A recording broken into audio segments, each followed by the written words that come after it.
Rochester for almost exactly 6 months.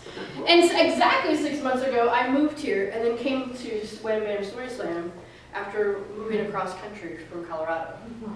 And so when my partner texted me and was like, the last ever Wham Bam Story Slam is happening tonight, and the concept is white, and I'm like, fuck.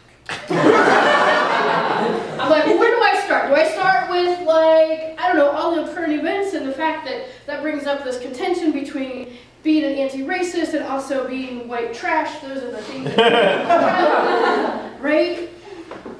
And those things that linger from my childhood are the things that sometimes keep me up at night. And then I think about white, similar to the blank page, and I think about the writer's block that I've had, and I'm like, fuck.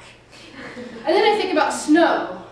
Y'all get a lot. Y'all get a lot more than we got in Colorado, actually, at least where I lived. And then I thought about what it meant to be white and on my knees in front of this big, wonderful brown woman. And then I got sidetracked. And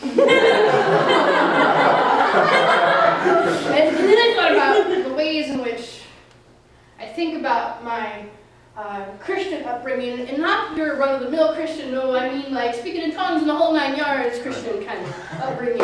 And they're white and black, and they both had meaning, except red sort of outdid either, because red was the color of blood and the blood of Christ and da-da-da-da. Added a dash of queerness, and well, you know, I'm a very interesting queerly white person. And so I kept thinking about what it is that I would possibly share with y'all, except a rambling 4 or 5 minute thing. And then I wanted to share a memory with you.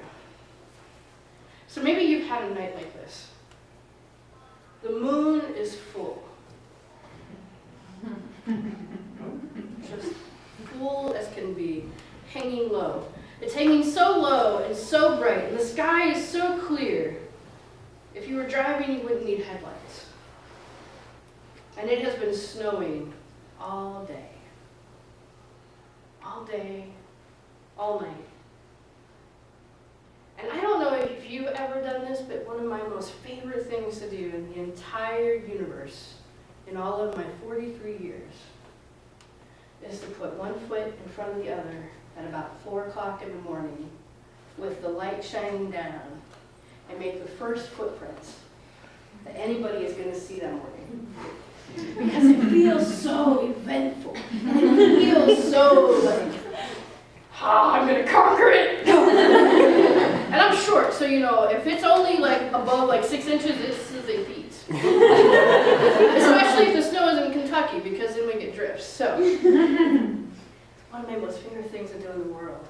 Because in that moment, standing with my foot in the snow and the moon shining down, I feel like I can be one not only with the earth, but I can also be one with everybody else who's ever gone before me. And in that moment, it's easier to drive out the pieces about white as the driven snow and the whole conversation that I get to have in my head about acid rain and all of that stuff that happens in my brain. Well, the connotations about white as the driven snow that are inextricably tied to growing up in non-denominational places like the Glory Barn.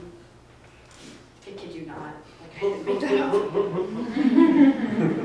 In that moment, it's just me and the universe, and maybe if I'm really lucky, and maybe if you're really lucky, you get to see a rabbit or a deer, or just get to hear the crisp crunch of footsteps being made in the snow.